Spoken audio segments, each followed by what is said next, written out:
All right, we're returning to Cornette and his obsession with Hogan. Um, we see here that Cornette is and him and Brian are dissecting yet again everything that Hogan says because they're obsessed. I mean, you think about it.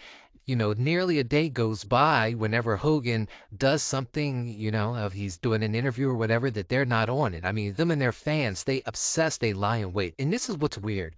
These people claim to not be fans of Hogan. They claim to not like him. They call him a liar. They say all these negative things about them, but yet and still they obsess over them. Like this is how silly their lives are. This is what they make their lives off of. This idea of constantly looking to trash, to hate on a person, and they completely miss the mark. And let's just look at how deranged they are. Hogan here is talking about his final experience with Roddy Piper, two legends in the business. I mean, what a story. And that they disliked each other, they had issues with business, but they are tied at the hip due to their legacies, and that they were finally able to find common ground. But what do we have here? We have Cornette and Bryan in their nasty, overzealous attempts to try to defame Hogan yet again. But let's look and let's expose them to see how absolutely deranged and psychotic they are, them and their fans. But this is actually really good, though, because this is where I have to give Cornette fans some credit because a lot of them actually stood up. And we're going to show some screenshots of them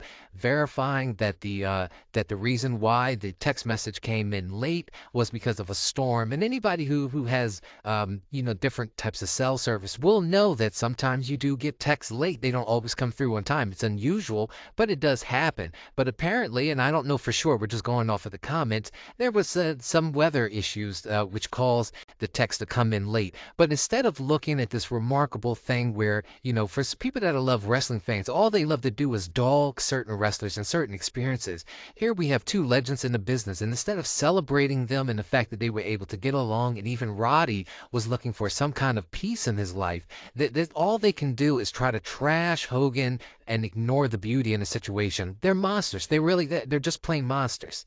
Talked about the last time that they had spoken to each other.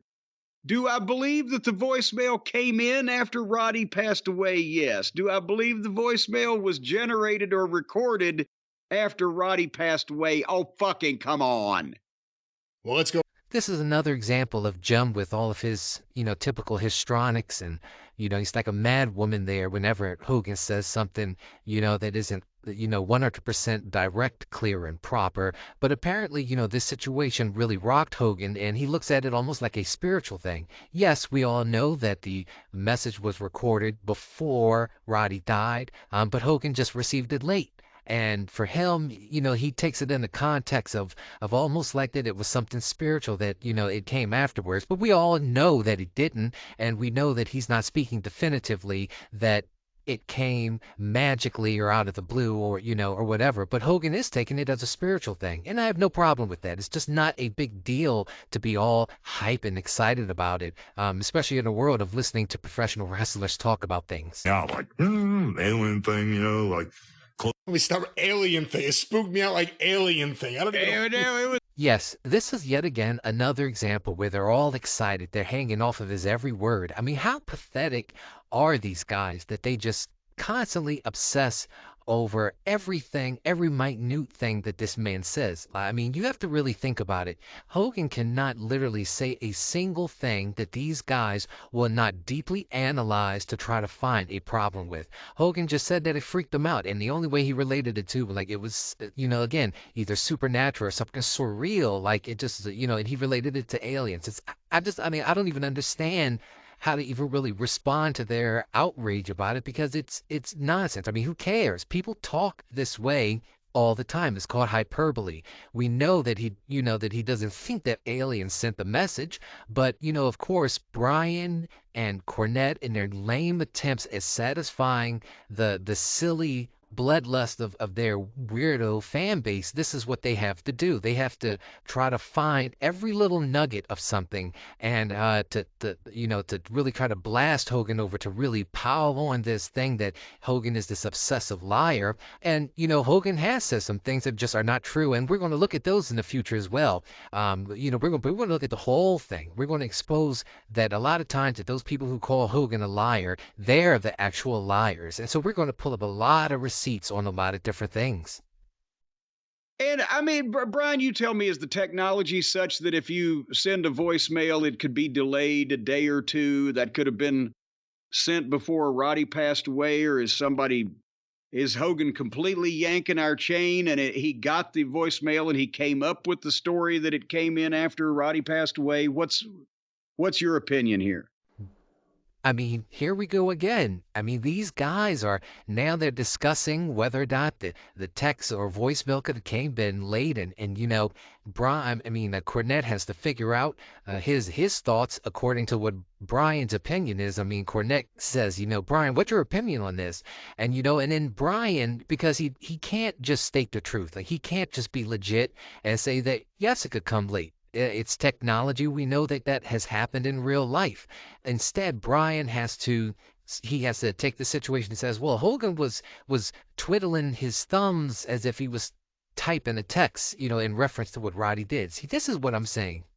These guys study Hogan. They're obsessed. How creepy is it that they don't only just watch and listen for everything, they are watching Hogan's even bodily movements. And the fact that this 70-year-old man who might not be technology savvy or whatever it is, Brian has to suppose this confusion that he doesn't understand that the voicemail came through, but it was in the form of a text. So in Hogan's mind, he's just doing the things with his fingers, and then they go off on these ridiculous tangents that that he received something separately, a text separately. They don't know what they're talking about. But this is an example. See, if you really pay attention to these guys, they're bizarre. Their behaviors, their actions, the things that they do, the things that they say, they're the ones that are out of their minds. What Hogan says here is he never said anything bad in this interview or outrageous. But Brian and Cornette, they really have to really try to make it sound crazy or seem crazy when it's normal.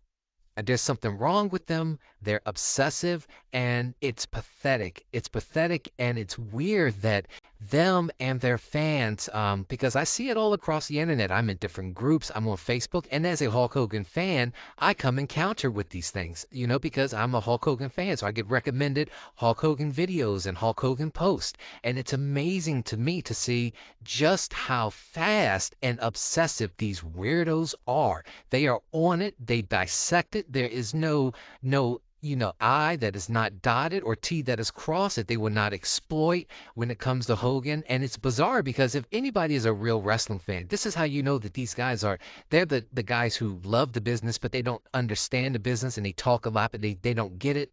These are the guys that they just want the controversy. They love the backstage controversy, and they love the drama. I mean, they really are like, people who like the soaps, the daytime soaps.